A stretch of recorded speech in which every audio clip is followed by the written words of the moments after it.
Sampai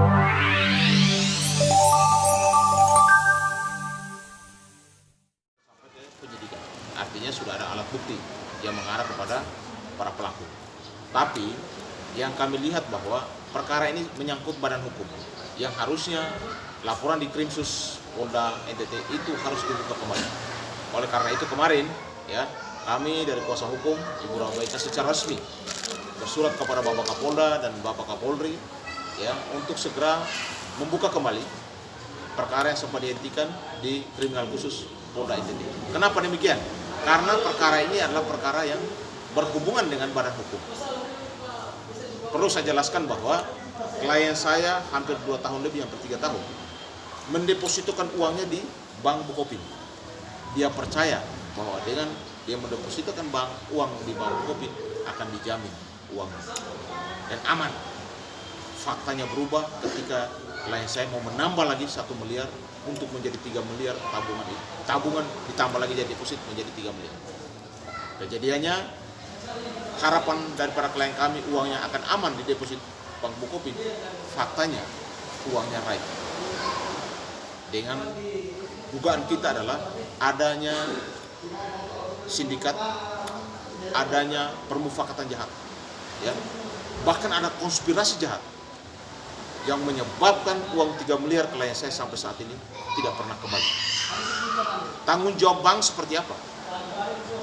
Ingat, klien saya adalah nasabah prioritas yang harusnya kata prioritas itu harus mendapat skala prioritas. Tapi ketika uang klien saya sampai saat ini hampir 2 tahun lebih, uangnya sampai saat ini tidak pernah kembali. Pertanyaan kita, ya, emang duitnya taruh di mana? Apa uang diserahkan kepada orang secara pribadi? Uangnya ada di bank. Mengalihkan uang 3 miliar kepada pihak lain tanpa persetujuan, tanpa konfirmasi kepada klien saya, itu namanya kejahatan perbankan. Yang mana kasus ini harus diusut tuntas oleh pihak kepolisian Polda NTT. Ini prestasi. Karena apa? Supaya jangan ada kejadian yang sama terhadap masyarakat kepada keluarga kita atau kepada masyarakat NTT. Dan kita juga biar rasa aman ketika uang kita disimpan, ketika uang kita ditaruh di Bank Bukopin. Makanya saya setelah sama tim melakukan bedah dan lain sebagainya melihat bahwa ini kasus memang harus ada Krimsus juga menangani soal badan hukumnya, soal perbuatan di Krimsus silakan. Karena kalau ada permufakatan jahat, ada konspirasi, pelakunya tidak mungkin 1 orang. Tidak mungkin 1 orang pelakunya. Tidak mungkin seorang Jacqueline, ya, seorang Jacqueline dengan kuasa yang begitu penuh bisa memindahkan duit dari Bank Bukopin ke perusahaan yang lain. Kami tidak pernah kenal yang PT Mahkota, tidak pernah ada. Karena tidak pernah diceritakan, tidak pernah dipromosikan kepada klien saya, Bu Rabaika, sampai kapan dan di mana. Makanya apa dia juga nggak tahu kenapa tiba-tiba kok uangnya bisa beralih ke salah satu PT yang tidak pernah ada hubungannya sama sekali. Kami tetap hubungan hukum kami adalah dengan Bank Bukopin. Karena Ibu Jacqueline datang ke rumah klien saya menggunakan baju bank, identitas bank, dan beberapa kali dia mengambil duit, menyerahkan duit, dan tanda tangan kwitansi pun di rumah karena nasabah prioritas. Jadi jangan sampai bank cuci tangan, ya.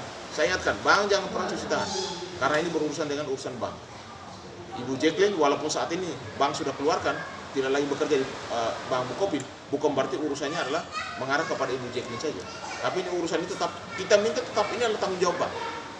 Kenapa? Karena Ibu Jacqueline bekerja di bank situ. Bukan orang sipil, orang biasa yang datang ke rumah lalu berbicara, membawai suatu perusahaan investasi. Faktanya tidak pernah ngomong. Jacqueline sekalipun tidak pernah bicara tentang PT yang namanya PT Mahkota itu, atau menawarkan investasi itu kepada klien saya. Bahkan orang lain pun belum ada. Setelah kejadian itu, baru dijelaskan di bawah nama salah satu orang namanya Aci yang mewakili daripada PT Mahkota itu menjelaskan bahwa uangnya klien saya ada di PT Mahkota, bukan berada di Bank Bukopin. Naif, ya, niscaya. Ya, ini luar biasa. Saya sampai katakan bahwa ini kejahatan luar biasa dan harus dibongkar. Orang-orang yang terlibat di dalamnya ditangkap dan ditahan supaya apa? Ada kepastian hukum, ada penegakan hukum, dan ada keadilan buat klien saya. Dan kami minta supaya uang itu segera dikembalikan. Perbuatan para pelaku tetap sebagai hukumannya untuk efek jerah. Tapi keperdataan uang dari para klien kami yang pernah kami percayakan kepada Bank Bukopin untuk dikembalikan. Dan langkah berikutnya setelah kami ke Polda, kami sudah surati Pak Kapolda, kami ketemu sama para pimpinan Polda untuk bagian Krimum. Kami juga sudah minta supaya dibuka kembali Krimsus. Dan bukan di situ saja langkahnya. Kemarin juga kami datang ke Bank Bukopin, ketemu ada 3 orang pejabat di sana, dan kami minta supaya perkara ini juga harus ada tanggung jawab dari para Bank Bukopin. Harus bisa menyelesaikan persoalan, karena urusannya di Bank Bukopin. Hubungan kami sama Bank Bukopin tidak sama PT yang lain. Jangan mengalihkan urusan ini kepada PT yang lain. Kami tidak pernah tahu. Kami tidak pernah tahu. Dan kami tahu hubungan kami hanya dengan Bank Bukopin. Kalau Anda mengeluarkan duit tanpa konfirmasi, lalu ada orang Bukopin yang mungkin melakukan kesalahan prosedur, itu tanggung jawab bank, bukan tanggung jawab personal. Ya, ingat itu baik-baik. Dan bukan berhenti di situ saja. Kami juga akan segera menyurati semua lembaga tinggi negara, karena ini urusan masyarakat dan khalayak masyarakat umum dan hajat banyak orang. Orang supaya ada jaminan bahwa mereka percaya bank itu bertanggung jawab ketika ada persoalan seperti ini. Ya, itu aja dulu. Sementara proses sampai.